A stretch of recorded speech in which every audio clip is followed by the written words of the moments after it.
You know what the problem with humans was? They never knew when to quit. I mean, really, truly quit. Not the kind of quitting where you say you are done but show up anyway because you have this weird sense of obligation. No, I am talking about actual final pack it up and go home quitting. My name is Vex, just Vex, not Vex the Magnificent or Vex the Destroyer or any of that nonsense. Just Vex. I am a Thorian, which means I have 4 arms, purple skin that shifts to blue when I am annoyed, and I have been alive for approximately 372 of your Earth years. And in all that time, in all my travels across 67 different systems, through wars and peace treaties and every boring diplomatic function you can possibly think of, I have never, ever, seen anything quite like what happened with Marcus Flynn.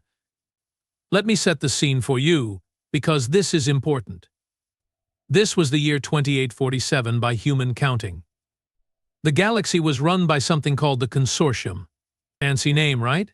Sounds important. Sounds official. What it actually was, though, was a collection of 12 species who decided they were better than everyone else and should therefore make all the rules. The Thorians, my people, were part of it. So were the Kelrathi, these massive reptilian things that smell like burnt rubber. The Voss, who are basically floating gas bags with delusions of grandeur, and 9 other species that I honestly cannot be bothered to remember right now. Humans? Humans were not in the Consortium. Humans were what we called a Category 7 species.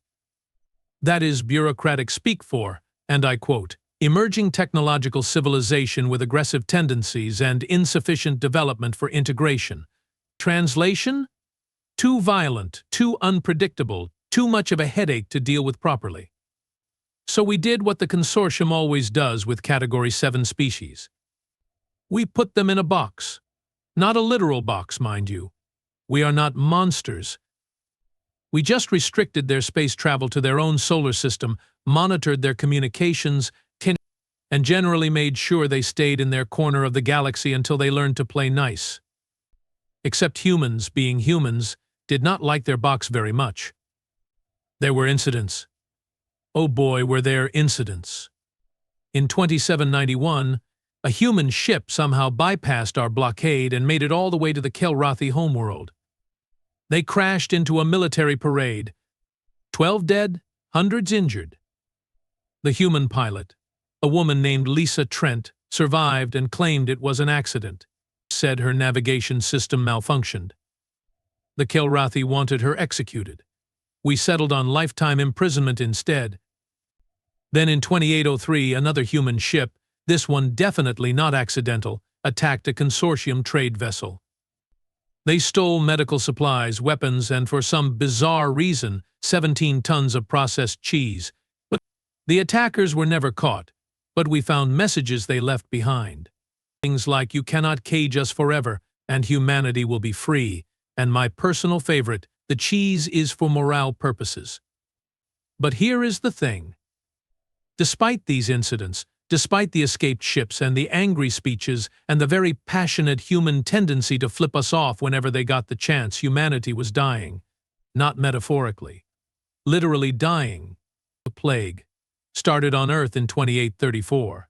Something about a genetic modification experiment gone wrong. I will spare you the technical details, mostly because I do not understand them myself and I do not care to pretend otherwise. What mattered was this: it was specifically keyed to human DNA. It spread fast. It killed faster. Within 10 years, the human population went from 11 billion to just under 3 million. The Consortium had a choice. We could help them. We had the medical technology, the resources, the knowledge to maybe, possibly perhaps slow the plague down or even stop it. But that would mean lifting the blockade. That would mean allowing humans to travel freely, to interact with other species, to potentially spread their chaos across civilized space. The vote was 8-4 against helping. My species voted yes, for what it is worth. We thought it was the right thing to do. But democracy is democracy, even when it is really stupid democracy. So humanity died. Slowly, painfully, alone in their little box. By 2845, there were fewer than 10,000 humans left. By 2846, fewer than 100. They gathered on a station called Heaven's Gate, orbiting what used to be called Mars. It was a pathetic sight, honestly. This massive station built for 50,000 people, now holding the last dying gasps of an entire species. The Consortium sent observers, of course, and we always send observers. I was one of them. Lucky me, right? I arrived at Heaven's Gate on what would be the last day humanity existed as a plural concept. There were 47 humans left, 47 people in a station that echoed with emptiness. The corridors were dark. The life support was running on backup generators. Half the sections were sealed off to conserve power. It smelled like recycled air and desperation and something else I could not quite place. Loss, maybe? Or stubbornness. The leader of the survivors, if you could call him that, was a man named Marcus Flynn. He was 28 years old, skinny, tall by human standards, with dark hair that stuck up in every direction and eyes that were simultaneously exhausted and absolutely furious. He wore a torn jacket with patches from something called NASA and had a scar running from his left eyebrow down to his cheek. When I met him, he was in what used to be the station's command center, staring at a screen showing the vitals of the other survivors. 30 of them were unconscious, kept alive by machines. 12 were awake but too weak to move. That left 5 who could still walk, still talk, still pretend they had any future at all. So, Marcus said without looking at me, you are the observer. I am Vex, I replied. I am here to document the final days of humanity and provide whatever comfort I can. Comfort. He laughed. It was not a nice laugh. It was the kind of laugh that makes you check where the exits are. You know what would be comfortable? Not dying. Not watching everyone I ever knew or loved cough up blood and fade away. Not living in a giant metal coffin in space because your fancy consortium decided we were not worth saving. I did not have a good response to that. What do you say to someone who is absolutely correct? I voted to help, I offered. My species did. Good for you. He finally turned to look at me, and I swear I felt my skin shift from purple to blue. You want a medal? A thank you card? Here is the thing, Vex. Your vote did not matter. You still came here to watch us die instead of doing literally anything to stop it. He had a point. A very sharp, very uncomfortable point. I am sorry, I said, and I meant it. Sorry. He nodded slowly. Yeah, sorry. That will look great on our tombstone. Here lies humanity. Some aliens were sorry. Over the next 3 days, I watched 14 more humans die. And the machines failed, or their bodies finally gave up, or they simply decided they were done fighting. Marcus was there for every single death. He held hands, whispered words I could not hear, and stayed until each person stopped breathing. On the 4th day, there were only 3 humans left. Marcus, a woman named Kira, who was unconscious and not expected to wake up, and a boy, maybe 16 years old, named Tommy. Tommy had maybe a day or 2 left at most. The plague had taken his legs, his sight, and most of his ability to speak. But he was still there, still technically alive. Marcus sat with Tommy for hours. I watched from the doorway, feeling like an intruder, which I suppose I was. You know what is funny? Marcus said suddenly. He was not talking to Tommy anymore. Tommy had slipped into unconsciousness. Marcus was talking to me. We could have been something. Humanity, I mean. We could have gone to the stars properly, met other species as equals, learned and grown, and maybe even been friends with some of you. But we never got the chance. You saw us at our worst, our most desperate, our most violent. And you decided that was all we were. That is not entirely fair, I said. Fair? He stood up. His hands were shaking. You want to talk about fair? You locked us in a cage and threw away the key.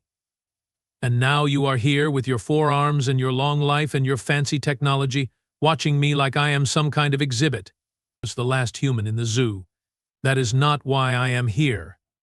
Then why are you here, Vex? He walked toward me. What do you get out of this? A good story to tell at parties. A sense of moral superiority because you feel bad about it. I did not answer because I did not have an answer. Tommy died that night. Quietly. Marcus held his hand. 2 days later, Kira died without ever waking up. And then there was one. Marcus Flynn. The last human in the entire universe. I expected him to break down. To cry, to scream, to give up. That is what anyone would do, right? But Marcus did not break down. Instead, he went to the station's workshop and started building something. "What are you doing?" I asked. "What does it look like I am doing?" He did not look up from his work. He was welding pieces of metal together with an intensity that was frankly alarming. "I am building a bomb." My skin went from blue to almost white. "You are what?" "A bomb. A really, really big bomb. Big enough to take out this entire station and probably everything within a 10-kilometer radius." "Why would you do that?" He finally stopped and looked at me. "Because I am done, Vex. I am the last human alive, and I am going to make sure I go out in a way that means something. Blowing yourself up does not mean anything." "No," he smiled, and it was the scariest smile I have ever seen. "But blowing up a Consortium ship does." That is when I realized Marcus Flynn was not just angry. He was not just grieving.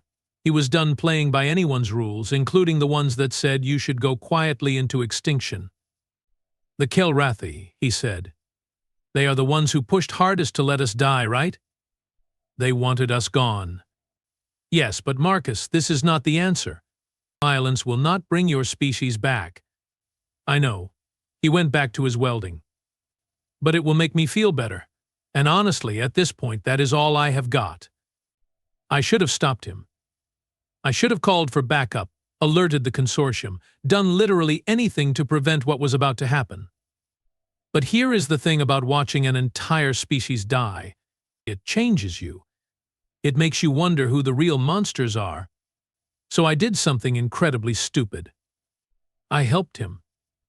So yes, I helped the last human alive build a bomb. If you are judging me right now, good. You should be. I was judging myself pretty hard too. But here is the thing. When you spend weeks watching people die, watching them fade away one by one while the so-called civilized galaxy stands by and does nothing, you start to question what civilization actually means. Plus, and this is important, Marcus had a point. The Kelrathi had pushed hardest for the blockade. They had argued most aggressively against helping humanity. Their representative, a massive scaled thing named Gormath, had actually said, and I quote, "Let the violent species burn itself out. The galaxy will be safer for it." So, yeah. I grabbed a welding torch. "You are insane," I told Marcus as I helped him wire the detonator. "You know that, right? Completely, utterly insane." "Probably," he agreed. He was working on the bomb's core, something he had cobbled together from the station's power cells and some components I really hoped were not radioactive. But I am also the last human alive, so who is going to diagnose me? You? Fair point. We worked in silence for a while. The station creaked around us, groaning like it knew what we were planning. Outside the viewport, I could see the blockade ships. 3 of them, rotating shifts, making sure no one got in or out. One was Thorian, my people. One was Voss. And one, the biggest and most heavily armed, was Kelrathi. "How are we even going to get close to them?" I asked. "The moment we launch anything, their defense systems will vaporize it." Marcus grinned. "We are not launching anything. We are delivering it personally." "Oh good. Suicide mission. My favorite kind." "You do not have to come with me, Vex." I looked at him. This skinny, angry, grief-stricken human who was about to throw his life away for revenge that would not bring anyone back. And I thought about the vote. 8-4. I thought about Gormath's smug face when the decision came through. I thought about every single human I had watched die in this miserable station. "Yes," I said. "I really do." The plan, if you could call it a plan, was beautifully stupid. Marcus had access to one functional shuttle, a tiny thing meant for station maintenance. It had barely enough fuel to reach the blockade and definitely not enough to get back. We would load the bomb, fly out under the pretense of evacuating Marcus to Consortium custody, get close to the Kelrathi ship, and then, well, the plan got fuzzy after that. We could just detonate it remotely, I suggested. Send it on autopilot. No. Marcus shook his head firmly. They need to see me. They need to know who did this and why. That is incredibly dramatic. I am the last human alive. I have earned the right to be dramatic. Another fair point. We loaded the bomb, which was about the size of a large suitcase and looked like something a child might build if that child had access to military-grade explosives and a death wish. I sent a message to the blockade ships, informing them that the last surviving human was requesting transport to Consortium space for medical evaluation and debriefing. The response came back in less than a minute, from Gormath himself, naturally. Permission granted. Proceed to Kelrathi vessel Storm's Fury for processing. Any deviation from direct flight path will result in immediate destruction. Friendly guy, Marcus muttered. The Kelrathi do not really do friendly. They do intimidation, violence, and a surprisingly good grilled meat dish. But mostly intimidation and violence. We launch 20 minutes later. The shuttle handles like a drunk elephant, which is to say poorly and with a lot of unexpected lurching. Marcus piloted while I monitored the blockade ship's sensor sweeps. They were watching us, of course, but they were not seeing anything unusual. Just a small shuttle with 2 life signs and minimal cargo. They could not detect the bomb because Marcus had shielded it with materials from the station's reactor core. Was it safe? Absolutely not. Was I slightly radioactive now? Probably.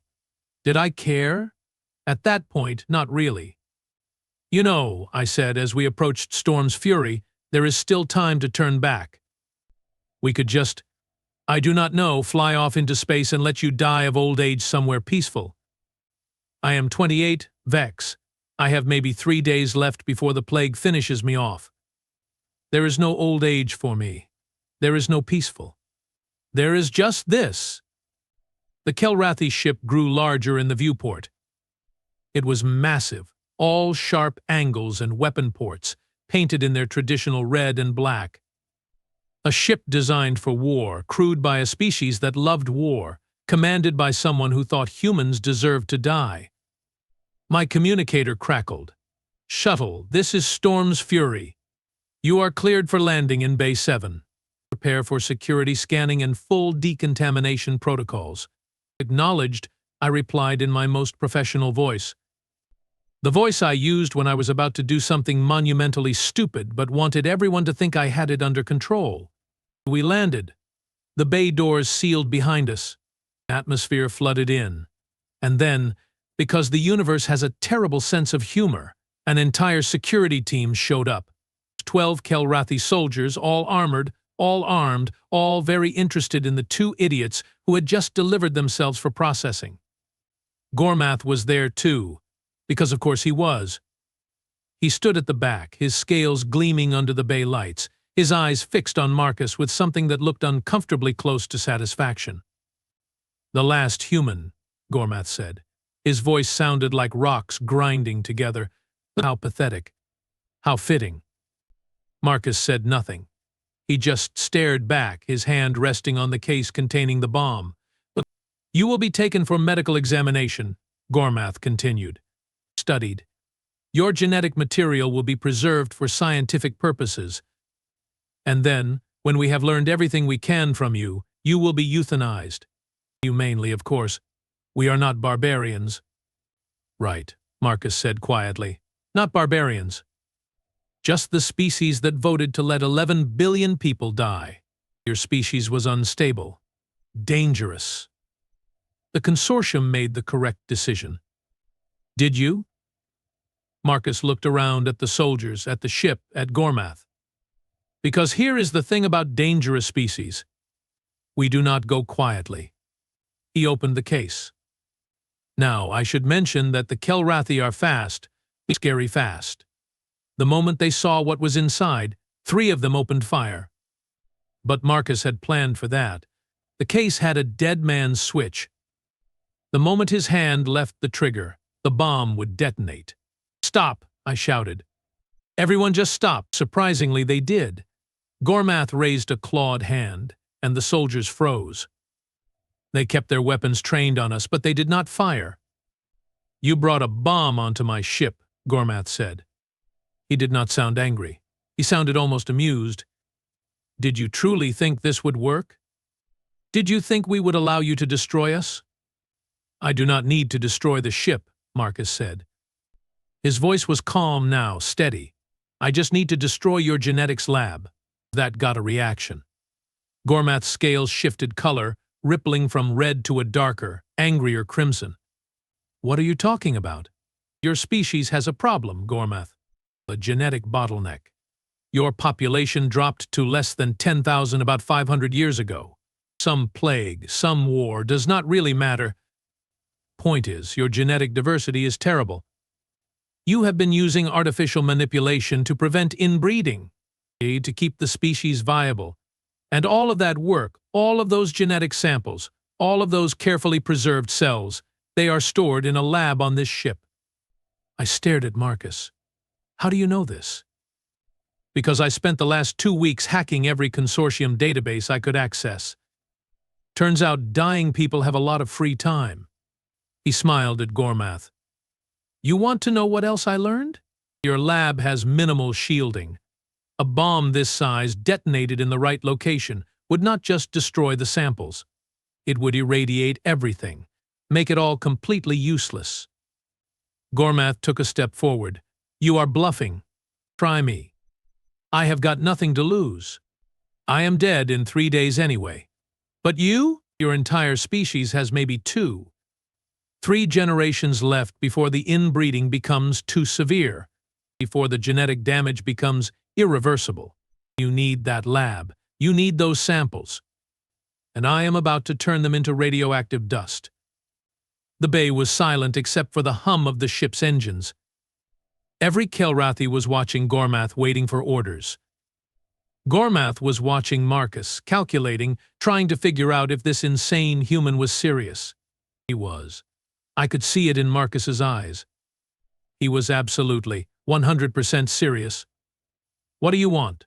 Gormath finally asked. "I want you to admit it. Admit that you were wrong. Admit that humanity deserved better. Admit that the Consortium's decision was murder." "I will do no such thing." Marcus's finger twitched on the trigger. "Then we all die here. You, me, Vex, everyone on this ship. And in a few generations, your entire species follows. You would doom an entire species for revenge? You already doomed mine. I am just returning the favor."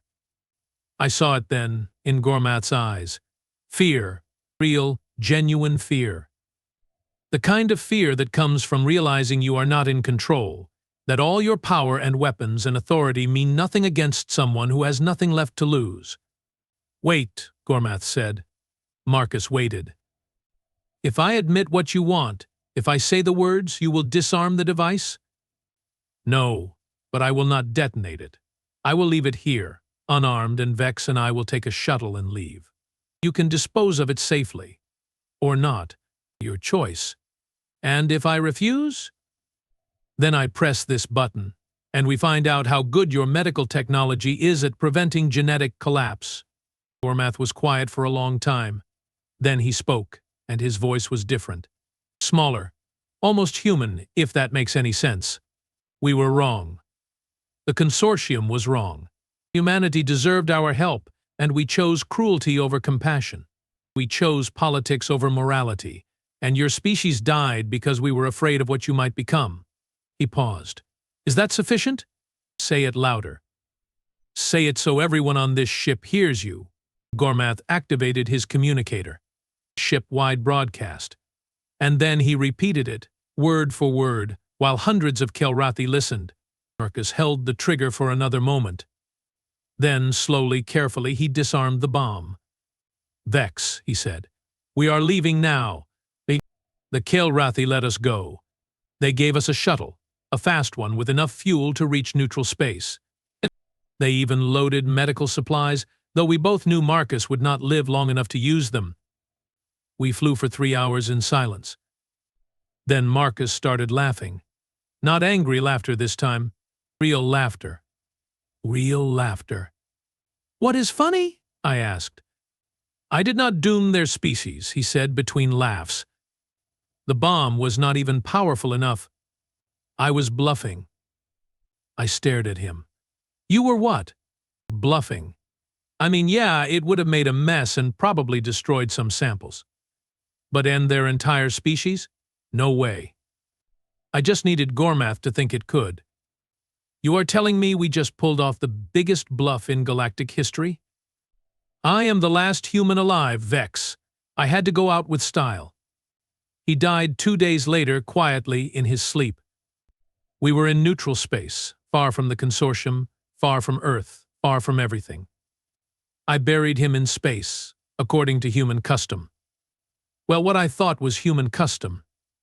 I might have made some of it up. Before he died, though, he made me promise something. He made me promise to tell this story, to make sure the galaxy knew what happened to humanity and why. So here I am telling you, the human species is gone. But Marcus Flynn, the last human alive, managed something incredible.